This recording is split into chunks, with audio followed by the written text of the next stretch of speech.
9, 18.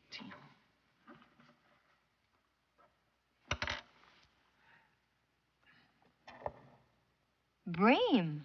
Come on now, Lieutenant. That's not a word. Bream, B-R-E-A-M?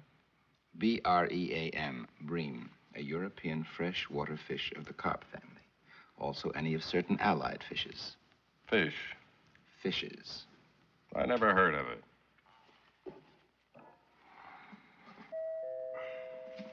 Look it up.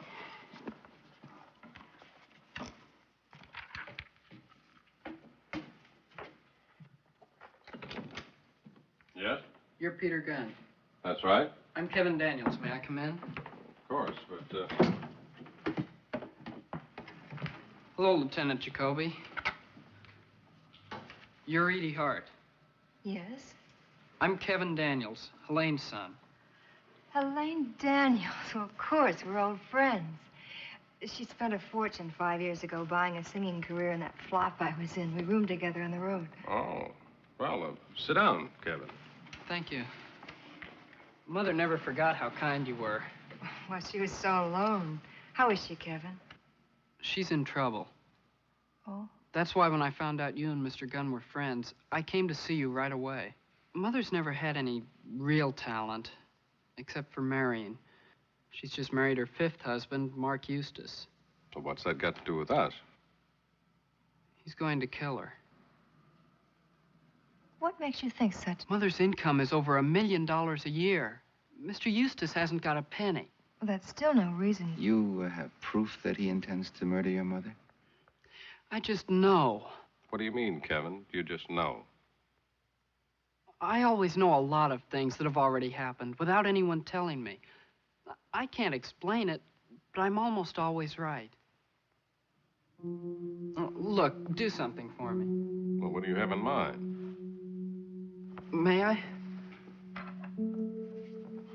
Miss Hart, write down 3 numbers from 1 to 10. You, Mr. Gunn, 3 from 10 to 20. Please. Now concentrate. Miss Hart, your numbers are 3, 8, and 9. He's right. Mr. Gunn's 10, 14. The last one's not clear. 18? 19. It's 5 out of 6. Okay, Kevin, suppose we grant your intuition to tell one number from another. Does that give you a built-in radar for detecting a murderer? But I know he's going to try and kill her and make it look like an accident. Listen, son, your telepathy or whatever it is may be great for parlor games. Lieutenant, that janitor in your arson case. What arson case, Lieutenant? An apartment building. We just started working on it.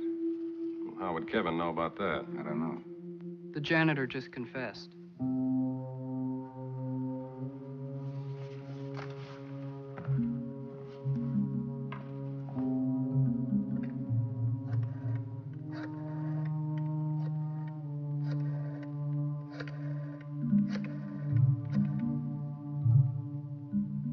Hello. This is Lieutenant Jacoby. Get me arson division. Davis? Jacoby. Anything new? No, thanks. That's all. Good night.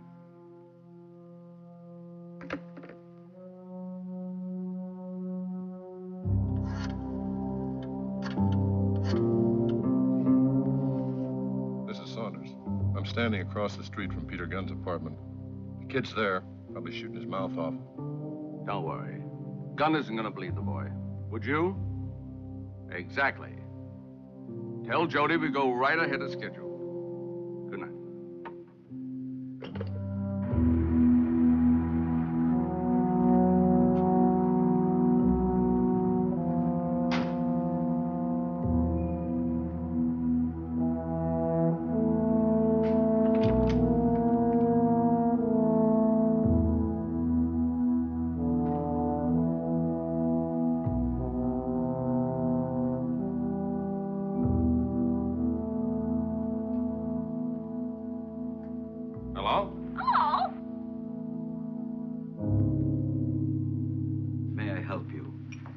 I'm sorry to have kept you waiting, but I didn't hear you come in. I'm looking for a man they call the Young Turk. Would you believe it? They used to call me that many years ago, Mr. Gunn. I was quite the lad then. Broke many hearts, and I beat the Australian champ at singles in Wimbledon. I understand you've made a fortune selling these Oriental rugs. So I did. Would you care to purchase anything, Mr. Gunn? Yes, I guess you might say I'm in the market for an authentic item. Such as? The lowdown on Mark Eustace. Who? Your old partner in the rug business.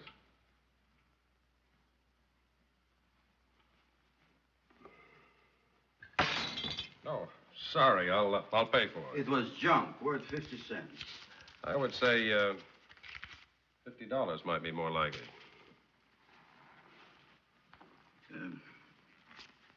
Eustace just married one of the richest women in the country, huh? Obviously, he hasn't changed for the worse. Always the perennial juvenile. The charm boy. Amazing.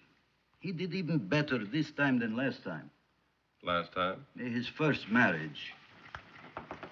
Beautiful debutante. Very wealthy. Poor girl. She died on their honeymoon in Melbourne.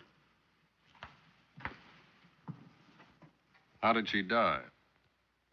Fantastic techniques they use to shrink these heads. I was asking you about his first wife's death. Do you realize there are still wild savages in Ecuador who Manassian. His present wife is in great danger. I could use your help. A man possesses only so much courage. Isn't there any information you can give me? Information, no. But I can give you some good free advice. Never drink and own a rug. Never drink and own a rug, yes.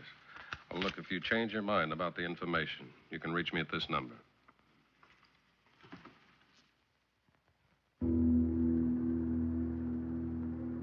Honey, I've got to meet Elaine Eustace and her husband. Do you think you could arrange an invite? I suppose. For tomorrow? Well, I can't call now. It's too late.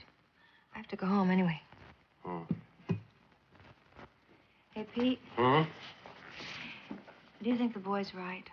I can't afford to think he's wrong. Poor Helene. She's always wrong. Like a racetrack gambler picks the wrong horses. Yeah. Scares me. Why, did you? Did I what? Pick the wrong horse?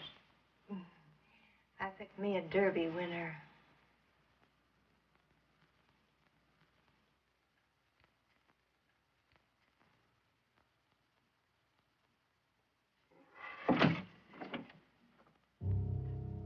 Kevin, don't you ever sleep?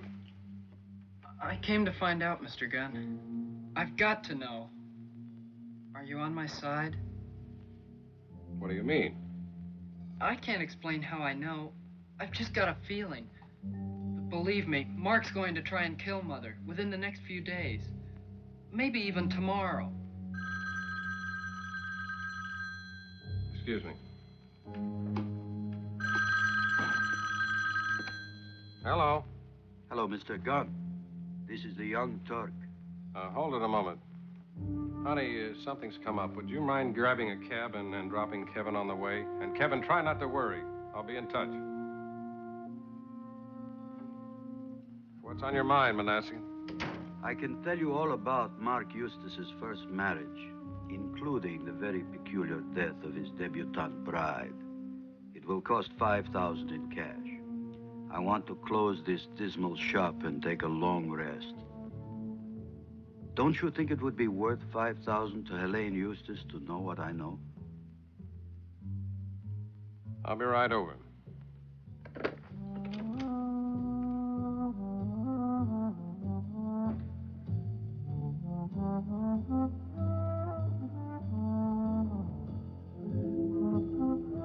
Manasseh?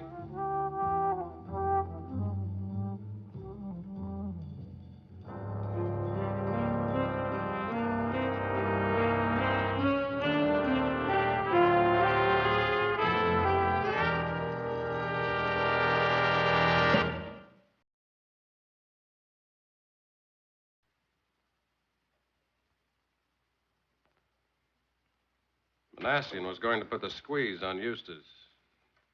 Maybe my cable to Australia will get us some info on how the first Mrs. Eustace died. Maybe. Meanwhile, Manassian's killer remains strictly anonymous. Yeah. Well, I'll give your regards to Mr. Eustace at lunch today. Did he get the invite? Looks like I've finally been accepted in high society.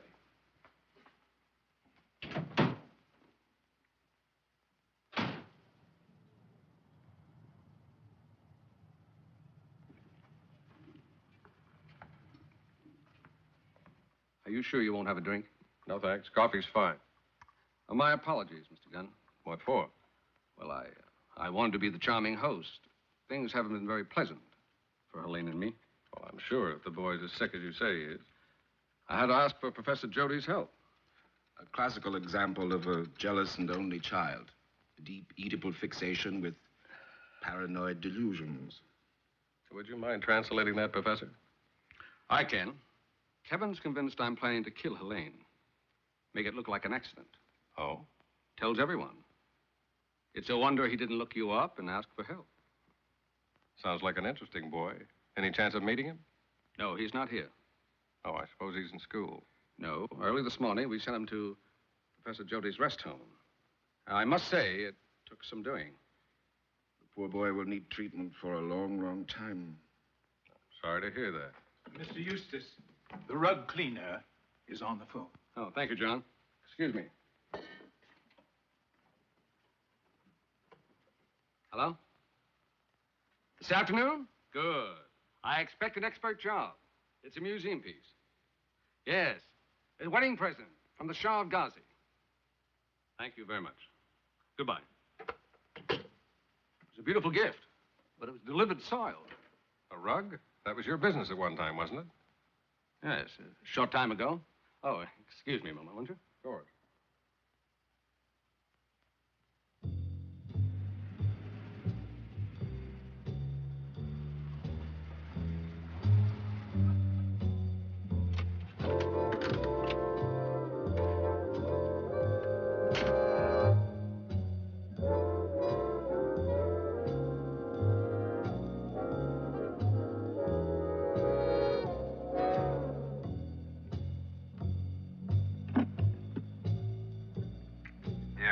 I'd like to speak to Professor Jody, please.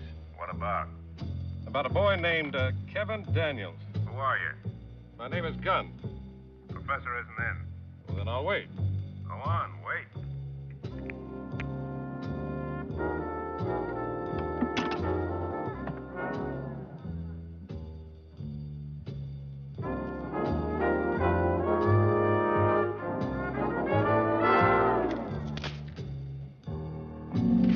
All right, Principal Seven.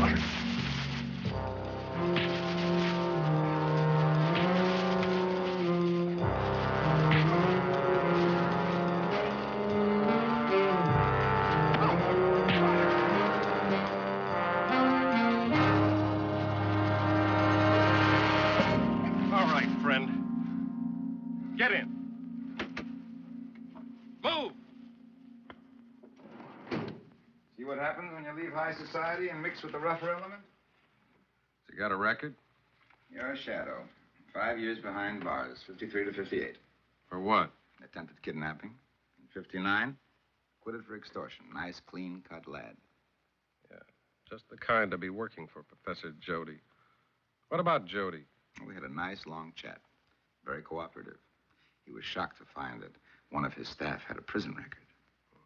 I've checked every psychological association. And he belongs to none of them. It figures. But the fact that he's hired by Helene Eustace makes that charlatan look as innocent as her husband does. Kevin figures his mother's going to get hers any minute. But first, we've got to get Kevin out of Jody's squirrel cage. Jacoby. Okay. Get an all points out on him right away. You just got your answer. What is it? Mark Eustace just called missing persons. And? His crystal-gazing stepson just flew the coop. The old twisted sheet out of the window bit. That's just great. Not for me. Helene's family is very close to the commissioner. You'd have my head in a platter if I don't find that boy.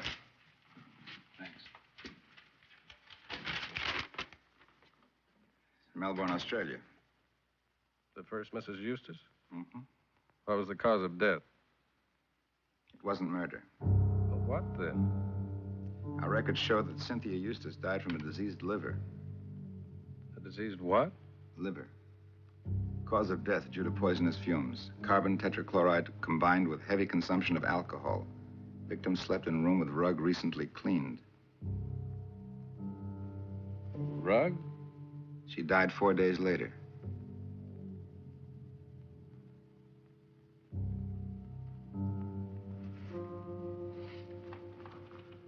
Never drink and own a rug. Oh, Mark, I've had 2 already. I'm not used to drinking such... Now, you're all keyed up. Please do as I say, darling. Drink it.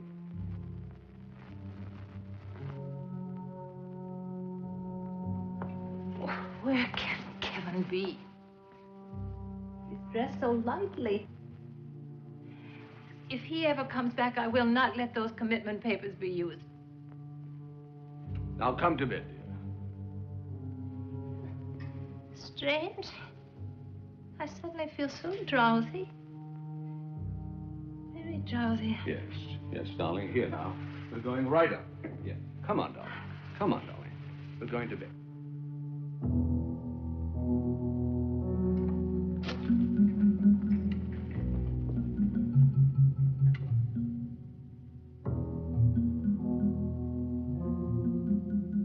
Mr. Gunn.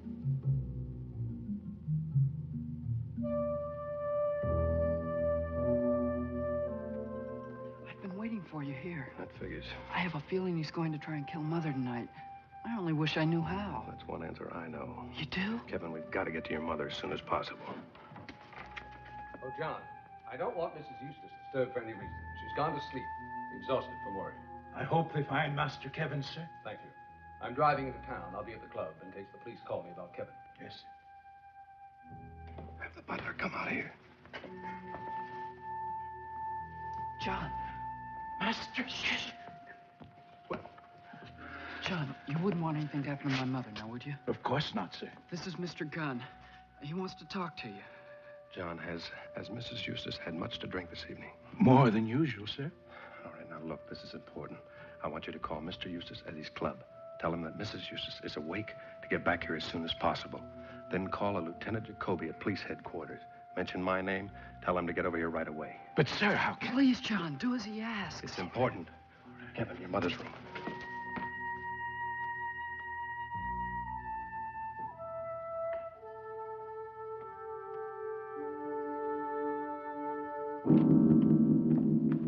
Mother? Mother! Mrs. Eustace. Mrs. Eustace. Kevin. Try and wake up. What is Kevin? Try it. Here, put your arm around my neck. Get her feet, John. Here you go. Take it. Take it to your room. Don't forget those calls, John.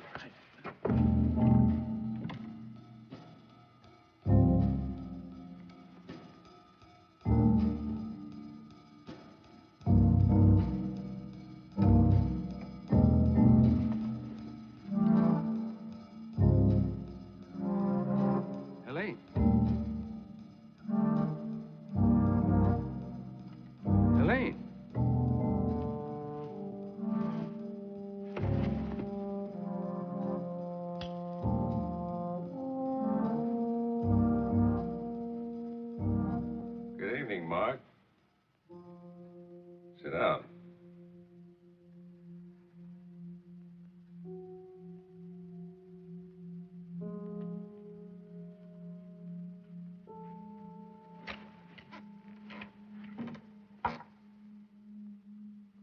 Brandy? I don't like brandy.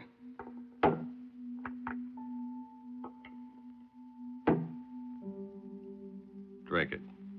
Why? It will simplify the situation. Even if I drink the entire bottle, at worst, I'd only wake up in the morning with a hangover. Not if you sleep in this room. You'll be dying. Nonsense. The brandy's drugged to induce sleep. Once asleep, one inhales the fumes.